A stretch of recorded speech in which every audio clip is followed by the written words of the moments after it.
Muy feliz sábado para todos. Quiero invitarlos a abrir la palabra de Dios en el Evangelio de Lucas, capítulo 15 del Evangelio de Lucas. Quiero expresar la alegría que me embarga al estar en esta mañana en este lugar. Cuando entré empecé a mirar a quien conocía y veo pocos de aquella época, de los que hemos ido acumulando juventud, pero todavía veo que queda algún remanente del remanente del remanente del remanente, ¿no?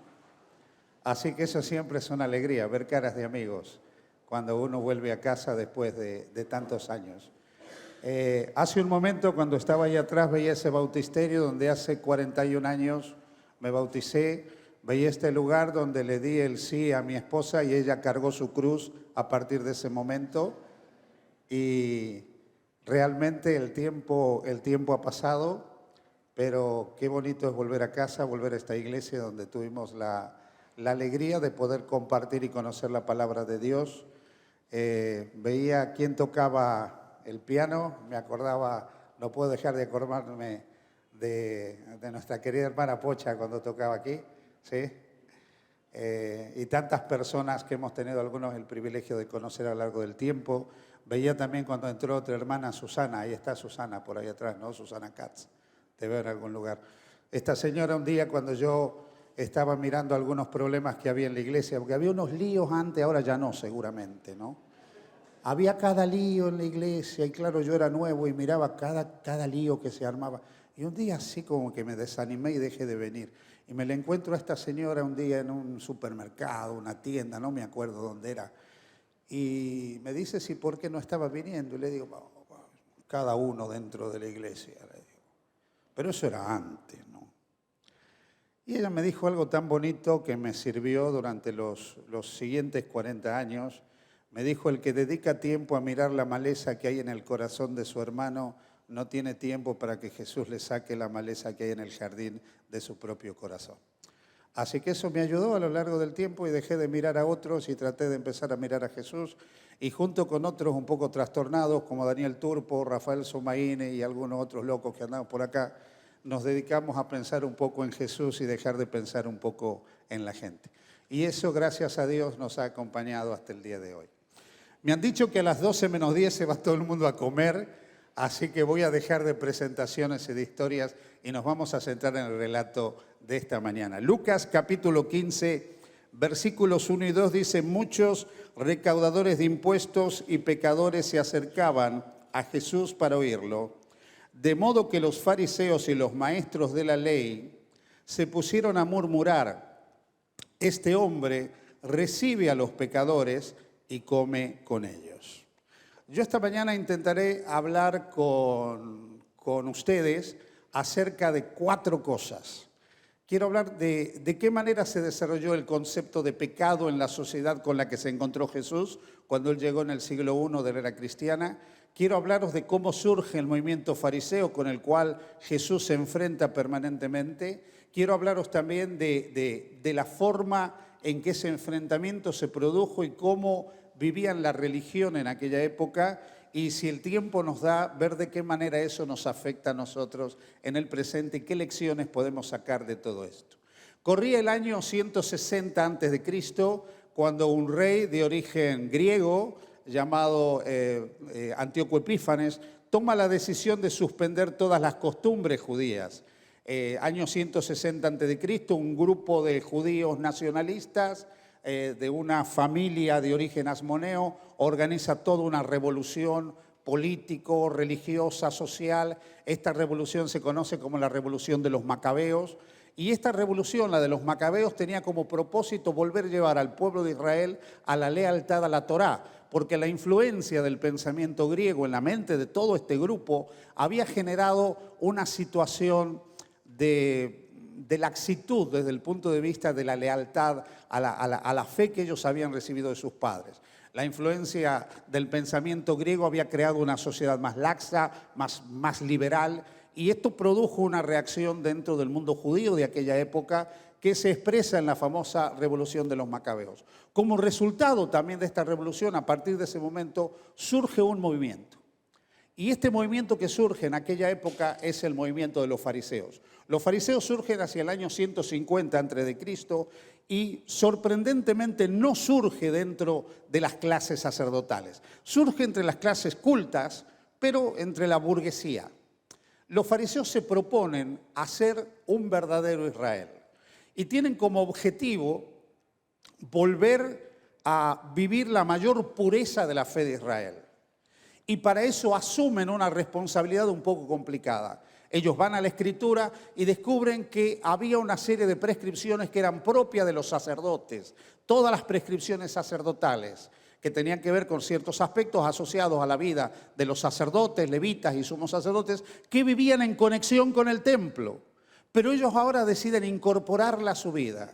O sea, asumen para ellos todas las prescripciones sacerdotales. Ahora, tenemos que entender algo. Los sacerdotes vivían en función del templo. Se relacionaban con levitas, se relacionaban con otros sacerdotes y no se movían prácticamente de ese contorno, de ese entorno.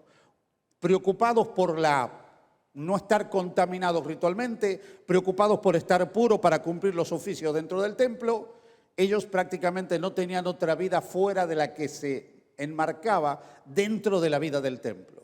Pero ahora resulta que viene todo este grupo de personas que se tenían que relacionar con pescadores, con vendedores, con comerciantes y con otras personas que no tenían nada que ver con el templo, pero ellos ahora deciden vivir como sacerdotes y asumen el nombre de fariseos, que puede significar los separados, los puros, los apartados, los justos, etc. ¿Por qué? Porque ellos pretendían vivir siendo un auténtico reino de sacerdotes y de gente santa. La intención estuvo buena, pero ¿cuál fue el problema que eso produjo? Que cada vez se iban apartando el uno de los otros. Porque si yo soy tan puro que no puedo relacionarme con el otro porque no vive la pureza como yo, eso inevitablemente me va a separar del otro. Y eso empezó a pasar en el mundo religioso de los días de aquella época, siglo I antes de Cristo, y cuando llega el momento en que aparece Jesús en el escenario religioso de Israel, el pueblo de Israel, enmarcado en el fariseísmo de aquellas épocas, estaba bastante dividido. Pero básicamente el sector dominante a nivel social eran los fariseos. Este grupo de separados, de justos, de apartados, se empezó a desarrollar incluso una forma de teología un poco particular, compleja. Por eso, fijaros el concepto de pecado, ¿no? Nosotros cuando hablamos, por ejemplo, de pecados y de pecadores, ¿cómo se veía el pecado en aquella época? ¿Cómo ellos empezaron a enseñar lo que era el pecado? O sea, ser pecador en esta época es bastante fácil, ¿sí? Porque tú básicamente eres pecador si violas alguno de los 10 mandamientos y poco más. Pero en esa época tú eras pecador prácticamente por cualquier cosa. Y si estabas enfermo, era porque eras pecador. ¿Por qué? Porque algo mal habrás hecho por lo cual estás enfermo. Pero si eras pobre, también eras porque eras pecador. Porque algo mal habrás hecho por lo cual Dios no te puede bendecir y no eres rico. Así que si eras enfermo, pecador. Si eras pobre, pecador. Y si eras malo, también pecador. Así que los pecadores con los que se encuentra Jesús no son los pecadores de los que nosotros hablamos hoy en día, mayormente. Cualquiera que de alguna manera incluso viviera algún oficio que produjera alguna forma de contaminación ritual ya era considerado un pecador. Nosotros que a veces hablamos de los pastores, ¿no? Y vemos tan bucólicamente el trabajo del pastor. Pero ¿sabían que en aquella época los pastores eran considerados pecadores? Y yo sé, ¿pero por qué? Bueno, porque el pastor en sí trabajaba con ovejas. La oveja es un animal limpio, pero la oveja tenía la mala costumbre de hacer caca. Y la caca de la oveja era considerada impura. Por lo tanto, el pastor, al relacionarse, al pisar la caca de la oveja, quedaba contaminado ritualmente. Entonces, todo este sistema produjo una sociedad muy culposa, una sociedad que, vamos a decir, vivía con culpa, vivía preocupada y no sabía cuándo terminaba de agradar a Dios, porque no sabía qué hacer para que finalmente, de alguna manera, Dios no se enfade y no le mande alguna cosa. Y entonces llegamos a situaciones cuando viene Jesús, que la gente os acordaréis, el Evangelio de San Juan capítulo 9, encuentran un ciego y le hacen una pregunta a Jesús. Le dicen, Señor, ¿quién pecó, él o sus padres, para que haya nacido ciego? Alguien tiene que haber hecho algo mal. Alguien tiene que haber pecado, porque si no, no estaría así. Ahora, quiero que penséis por un momento, que ya debe ser una tragedia, es una tragedia tener una enfermedad, es una tragedia. Vamos a pensar en la ceguera en este caso. Tener una enfermedad como la ceguera es una tragedia. Pero que encima te diga que aparte de estar ciego, estás bajo el juicio de Dios y eres un pecador, eso debe ser tremendo. Porque al dolor existencial y físico de la enfermedad se suma la culpa, se suma la frustración de la culpa. Pero es que esto ya lo vemos reflejado cuando nosotros leemos el libro de Job, por ejemplo. A Job le vienen una cantidad de cosas y cuando llegan los amigos de Job, ¿qué amigos, no? Los amigos de Job, vienen a darle una mano a Job y ellos están preocupados solo por una cosa. Están preocupados porque Job entienda que algo habrá hecho, porque si no, esto no le tendría que haber venido. Así que, queridos hermanos, este concepto del que la hace, la paga, ya viene de hace mucho tiempo. Y cuando Jesús llega, se encuentra con un mundo que era así. Con un mundo lleno de culpa, con un mundo lleno de tristeza, con un mundo lleno de frustración, con un mundo lleno de miedo a Dios y con un mundo que muchas veces no sabía hasta dónde tenía que avanzar para que no le venga algún castigo. ¿Cuánto más tenía que hacer? De hecho, en esta época se da una especie de competencia por la santidad. Por ejemplo, fijaros, los fariseos asumen todo esto de las prescripciones sacerdotales y empiezan a vivir como sacerdotes, como si ellos estuvieran solamente conectados con el templo. Y eso ya los separa del mundo. Pero claro, eso era suficiente, para algunos no. Entonces va a surgir otro grupo, un grupo del cual a veces no hablamos tanto, no los conocemos a estos grupos, no se habla tanto. Pero surge otro grupo que se llama los gemerobaptistas. Los gemerobaptistas eran un grupo que además de todo el tema de los lavamientos rituales, ¿os acordáis esta discusión de los discípulos que comían con las manos sin lavar y todo esto? Bueno, ellos dicen, bueno, está bien esto de lavarse y cumplir las prescripciones, las lavativas rituales, todo está bien, pero no es suficiente. Además, hay que darse un lavamiento ritual todas las mañanas. Entonces ellos, algo que se solía hacer en el pueblo de Israel, para que un prosélito que se había convertido al judaísmo sea aceptado, luego de la circuncisión, etcétera, pasaba por un lavamiento ritual, que es lo que le dijo Jesús a Nicodemo, tienes que nacer de nuevo del agua y del Espíritu. Le estaba diciendo, tú no eres diferente a un gentil, tú también tienes que pasar por la purificación. Y ahora ellos dicen, lo vamos a hacer, y todos los días lo hacían. Cuando empezaba el día, venían, se bautizaban. Y además cumplían todas las prescripciones rituales que tenían que cumplir, todas las prescripciones que había, empezaron a contabilizar los mandamientos y empezaron incluso a blindar los mandamientos, o sea, cómo guardamos el sábado. Y al sábado le empezaron a poner una serie de prescripciones alrededor, una serie de prescripciones. Yo les voy a contar un secreto, pero me tenéis que prometer que no le van a contar a nadie, ¿eh? Puedo confiar que esto no lo van a contar a nadie, ¿no? Esto queda entre nosotros. Cuando a mí me dieron los estudios bíblicos en esta iglesia, yo no digo que me los dieron ni bien ni mal, digo que me los dieron. Y me enseñaron el tema del sábado, la vida se me puso un poco complicada, porque yo realmente no sabía qué corno se podía hacer en sábado. Y entonces yo dije, una cosa me queda clara, lo que no tengo que hacer es pecar. Y entonces, ¿qué hacía? Recuerdo que los viernes, no sé si tienen todavía esa costumbre, aquí había una reunión y nos juntamos a repasar la escuela sabática o a perder el tiempo, pero nos juntábamos. Y los chicos nos sentábamos ahí en la escalera y hablábamos, y por ahí escuchábamos algo y ahí estábamos, ¿no? Entonces ya estaba aquí en la iglesia, este lugar es santo, aquí están los ángeles, aquí está el Espíritu, aquí no peco. Claro, luego terminaba que iba a casa, iba a dormir. Durmiendo tampoco se peca, a menos que sea en sueño. A la mañana te levantas temprano, te vienes ya para la iglesia, que teníamos antes temprano una clase de maestro, también metían clase a toda hora antes, ¿sí?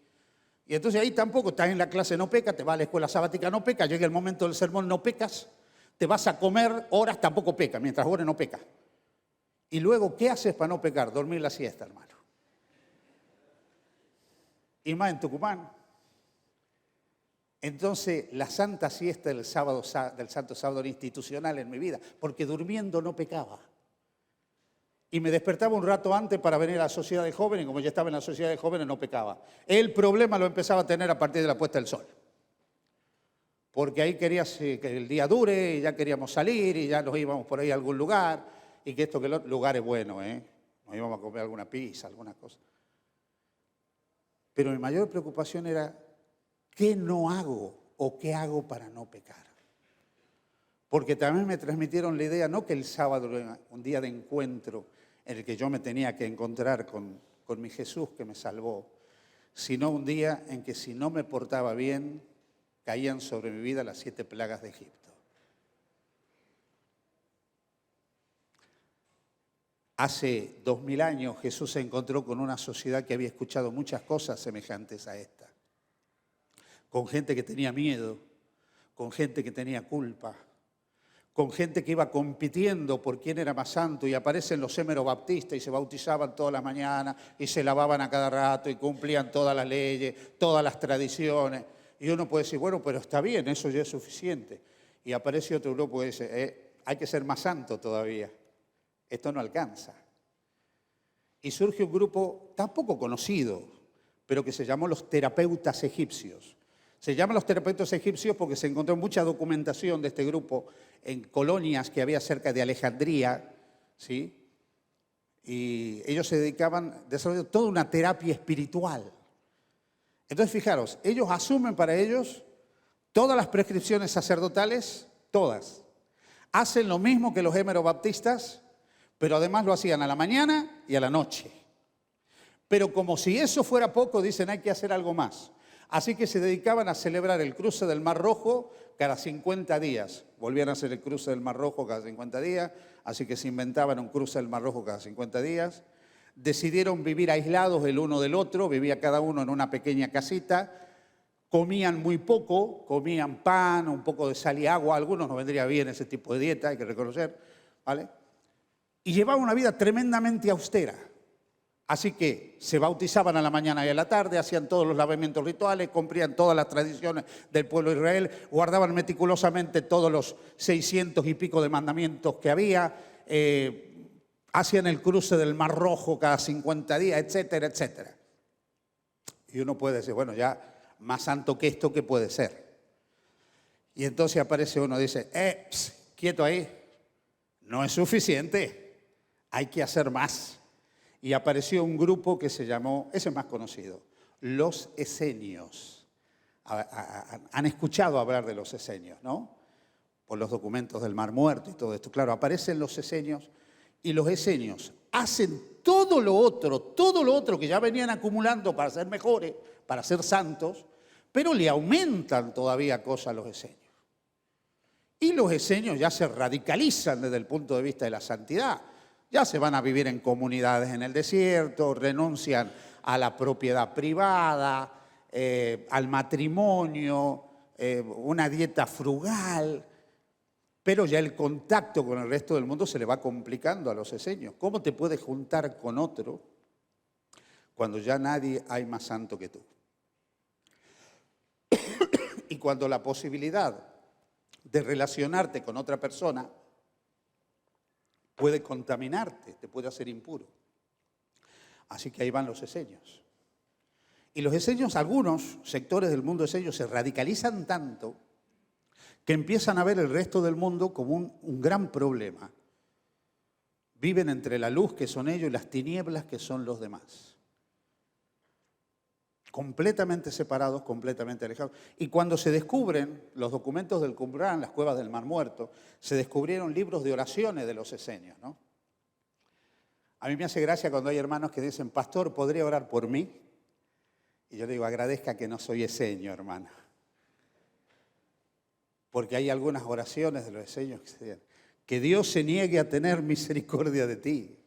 Que Dios nunca muestre la luz de su compasión sobre tu vida, que la ira del Altísimo caiga sobre ti, que todos tus pecados sean traídos en memoria. Así que imagínense que tú le vas a pedir a tu dirigente religioso una oración y te hace esta oración, te deja de psicólogo. Esa religión en la que se encontró Jesús. Ese mundo religioso se encontró Jesús. Gente que le tenía miedo a Dios, con un carácter de Dios totalmente desvirtuado, con una sociedad llena de culpa y que lo que era peor, no sabía qué más hacer para ser santo y de esa manera alcanzar el perdón, la salvación o la aceptación. Y ahora aparece Jesús. Y Jesús predica un mensaje completamente diferente. Porque Jesús viene a revelar el carácter del Padre, cómo es realmente el Padre. Porque Dios había querido revelarse a través de los siglos, pero se tuvo que encontrar con la realidad del ser humano.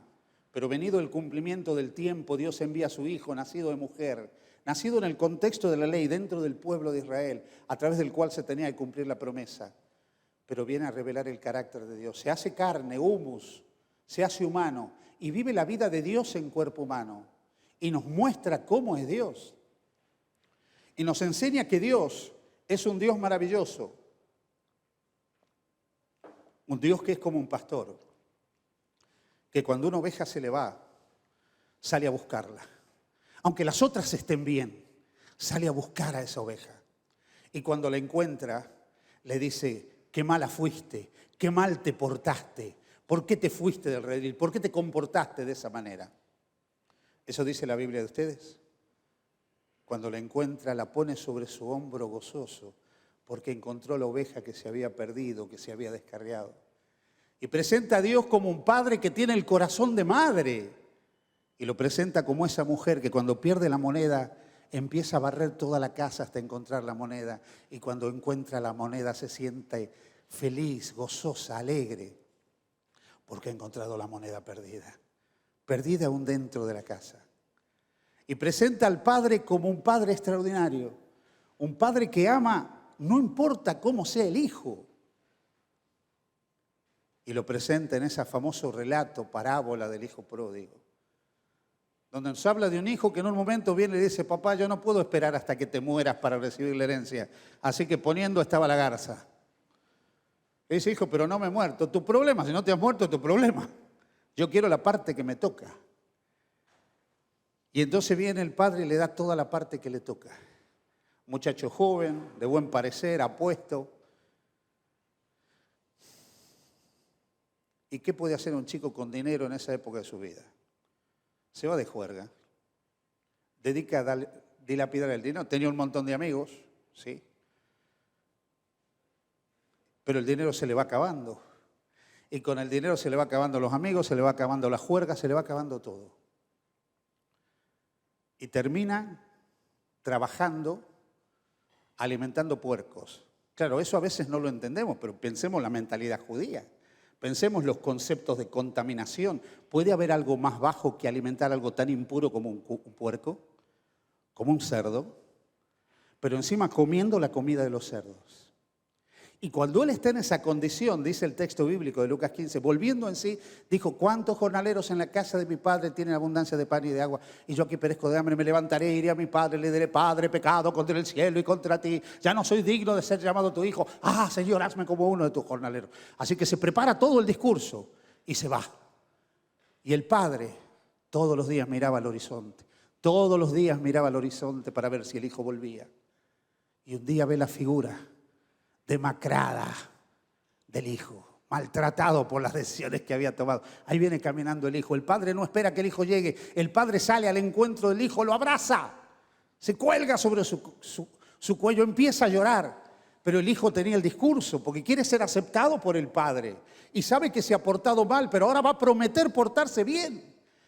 Y empieza diciendo, Padre, he pecado contra el cielo y contra ti. No soy digno de ser llamado tu hijo. Y el padre dice, cállate la boca, tarado, siempre hablando tontera. Siempre hablando estupideces. ¿Cómo que no eres mi hijo? Claro que eres mi hijo, hombre. Mi hijo amado. Y entonces llama al servicio y dice, oye, busquen el vestido de fiesta y pónganle el vestido de fiesta. Pónganle un calzado nuevo para que pueda caminar de nuevo. Y pongan el anillo en su mano. A veces nosotros nos preguntamos lo del anillo. Usaban joya en esa época, no le cuenten a nadie, un problema eso también, ¿viste? El anillo. El anillo tenía el sello de la familia, con el cual podían sellar y hacer de nuevo transacciones comerciales. Le está devolviendo la confianza al hijo y lo hace partícipe de sus bienes sin reproche alguno. Porque ese es el amor de Dios, ese es el amor del Padre. Un Padre que ama, un Padre que perdona, un Padre que acepta, un Padre que recibe con los brazos abiertos. No importa cuán lejos te hayas ido, no importa cuán apartados tú creas que estás, el Padre te mira y te espera y solamente quiere abrazarte para decirte que te ama, con un amor más fuerte que ni la muerte puede romper. Ese es el Padre que nos presenta Jesús. Hace algunos años, cuando llegamos con mi esposa a un nuevo destino en Cataluña, la ciudad de Lérida, di un plan de 5 días para dejar de fumar. El plan fue un desastre porque solo fueron 2 personas, ¿sí? Pero de las 2 personas que fueron, hubo una persona, una chica, que cuando terminó el curso, fue ella y su pareja. La pareja siguió fumando, o sea que 50% un desastre el curso, ¿no? Pero ella se acercó y me dijo, pastor, dice, tú no me conoces, pero tú conoces a mi padre. Y le digo, ¿quién es tu padre? Y me dice, mi padre es Jean-Paul Archambault, un hermano de origen francés, y me dice, él es anciano de esta iglesia. Claro, ¿cómo no le conoce a Jean-Paul? Si era un anciano extraordinario, ¿no? Un colaborador magnífico. Me dice, yo venía a la iglesia, pero me alejé. Y me empezó a contar su vida. Y me decía que ella, bueno, empezó a dar por cualquier camino, alcohol, droga, fiesta, lo que venga. Y me decía que a veces sus amigos la dejaban borracha en la puerta, no se podía ni mover. Y su padre bajaba, la tomaba en brazos, la llevaba a la habitación, la acostaba, la tapaba, le daba un beso en la frente y le decía, yo te amo, pero nunca te olvides que Dios te ama más que yo. Le dice, pastor, quiero decirle algo, he decidido volver al Señor. Porque si el amor de Dios es parecido al amor de mi papá, no puedo resistir el amor de Dios. Pero cuando nosotros vemos la parábola del hijo pródigo, el hermano del hijo pródigo resiste el amor. No puede soportar tanto amor. Le molesta que el padre ame tanto. Le incomoda. Y cuando escucha las músicas y las danzas, también bailaban, no le cuenten a nadie, ¿sí? La música y las danzas, dice, ¿qué ha pasado? Y le dicen, ha vuelto tu hermano, que le gusta la fulana. Mi hermano acá, sí, tu padre ha hecho no matar, ha hecho preparar hamburguesa de soja para todo el grupo, sí, y ensalada y gluten y cosas de estas, ¿no? Como los adventistas, y descorchar, no sé, bebidas sin alcohol y toda esta historia, ¿no? Parecido, pero no igual. No, le dice, ha matado el becerro gordo, el que está reservado para la fiesta. Y ha hecho una fiesta. ¿Cómo va a ser una fiesta? Por este sinvergüenza una fiesta. No se merece nada. ¿Sabéis cuántas veces me he visto reflejado en ese desgraciado? ¿Sabéis cuántas veces me he visto yo reflejado como pastor en el hermano del hijo pródigo? Cada vez que he estado frente a una junta o alguna reunión donde hemos tenido que decidir el futuro de alguien porque había cometido un pecado, no he sido mejor que el hermano del hijo pródigo. ¿Cuántas veces yo no he podido soportar que Dios ame? Me he sentido molesto con el amor y la misericordia de Dios. Muchas veces no somos diferentes al hermano del hijo pródigo. Nos molesta el amor de Dios, nos molesta la compasión de Dios, nos molesta el carácter de Dios. Somos como Jonás, que cuando ve la misericordia de Dios, dice, prefiero morirme a ser bueno, a ser compasivo, a ser bondadoso y misericordioso.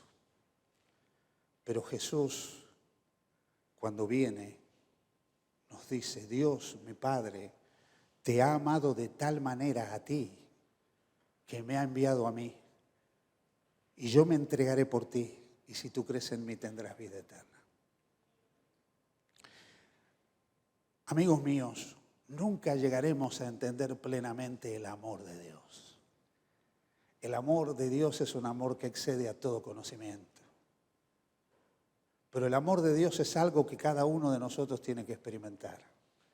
Podemos pasar por ese bautisterio, pero pasar por el bautisterio no significa que Cristo encuentre un trono en tu corazón. Puedes ser miembro de la iglesia, pero eso no significa que tú realmente estás conectado a Jesús. Tú puedes ser un hermoso sabatista que guarde el sábado de una manera escrupulosa, pero no ser cristiano. Y puedes ser un adventista, pero no ser cristiano. Y puedes ser vegetariano y no ser cristiano, gustarte las profecías y no ser cristiano. Puedes ser muchas cosas, pero no ser cristiano.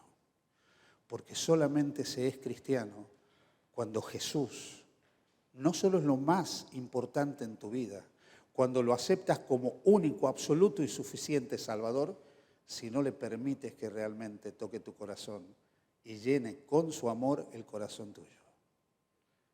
Porque el cristianismo finalmente no es un conjunto de creencias o de doctrinas, no es un conjunto de prácticas, que es el problema que tuvieron todos estos grupos religiosos con los que se encontró Jesús. Ellos entendieran que la relación con Dios era una contabilización de actos. Si hacías tantos actos buenos y dejabas de hacer tantos actos malos, de esa manera Dios te podría llegar a aceptar. Tampoco era seguro, pues por ahí medio caprichoso también. Entonces nunca era suficiente. ¿Cómo llegabas a alcanzar plenamente el tema? Pero Jesús nos revela el amor del Padre. Por eso cuando Jesús encuentra a esa mujer que es sorprendida en adulterio, ¿hay algún adúltero aquí? No levanten la mano. ¿Vieron los evangelistas que empiezan a preguntar, ¿algún alcohólico aquí? Se encuentra con la mujer sorprendida en adulterio, la llevan a la plaza del templo. El muchacho con el que adulteró no aparece, ya sabéis que todo esto lo habían tramado, el chico. Le dijeron, mira, te vamos a figonear, te vamos a pillar, tú vete rápido y la llevamos a esta para dar una lección. Y la llevan delante de Jesús. Y fijaros la pregunta que le hacen a Jesús, ¿no? Típica pregunta. Maestro, esta mujer ha sido sorprendida en el acto mismo de adulterio y el manual de iglesia en la página tanto, inciso tanto, bajo el subtítulo tanto, dice que hay que aplicar tal cosa. ¿Tú pues qué dices? Típica pregunta trampa. Esto es como una vez me pregunta uno, pastor, ¿a usted le gustan las mujeres? Y yo digo, ¿qué pregunta? Si digo que sí, va a decir que soy mujeriego, y si digo que no, va a decir que me he cambiado de bando. A Jesús le hacían ese tipo de preguntas. Si contestaba una cosa mal y si contestaba otra mal. Pues no tienen interés en aprender de Jesús, simplemente en ver por dónde lo pillaban para poder liquidarlo. Y le ponen a la mujer, y de hecho en la ley Moisés manda apedrear a estas. Jesús los mira a ellos. Jesús mira a la mujer, no cuestiona lo que decía la letra, no se va a poner a cuestionar lo que decía el capítulo 24 del libro de Deuteronomio, no lo cuestiona, él lo entendía. Pues él mismo se lo había revelado a Moisés, sabía por dónde iba eso, sabía también el propósito de eso en el contexto temporal, cultural, una serie de cosas. Pero ahora lo mira a todos los que estaban ahí. Y hace algo único. Porque es la segunda vez que Dios escribe. La primera vez que Dios escribe en el monte Sinaí, las tablas de la ley. La segunda vez que Dios escribe en la arena, en el suelo, en la tierra. Y se pone a escribir, y se pone a escribir, y se pone a escribir. Y los que estaban ahí iban leyendo lo que él escribía. Iban leyendo lo que él escribía. Y leían cada cosa de lo que él escribía que se daban cuenta que estaba hablando de ellos. Porque él empezó a escribir todos los males y los pecados que había en todos los que estaban ahí. En todos. No, pastor, dice, pero yo no soy adúltero. Sí, pero puedes tener mal carácter. Eso también es malo. Yo he visto muchas personas puras dentro de la iglesia, pero con un carácter que no los aguanta nadie. Me acuerdo un día yo salía de una iglesia y vino un hermano intempestivamente me empezó a gritar. Le digo, ¿tú por qué me tratas así? Me dice, porque se me da la gana. Le digo, pues te aguante tu madre que te parió. Le digo, pues te tengo que aguantar yo. Un carácter, unas formas. Y yo no sé si esto es un... Claro, yo me he movido dentro del adventismo, pero es que peleamos por todo. Peleamos por la música, peleamos por la ropa, peleamos si me pinto, si no me pinto, si como, si no como. Yo he visto cada trifulca armada dentro de la iglesia. No acá no. Un problema ya del otro lado del charco. Pelear por si pongo el arbolito de Navidad, no pongo el arbolito de Navidad, si cae Navidad el viernes y si no como, no como. Pero hay que pelear, el tema es pelear. Pero luego sí. Cantamos, oramos, los ritos y las formas. Pero no estamos dejando realmente que el Señor obre en nosotros. No nos estamos dando cuenta que pecado no es solo robar, mentir, asaltar un banco. Que cuando yo no estoy permitiendo que Jesús me inunde de su amor, de su gracia y de su caridad, eso es pecado en mi vida.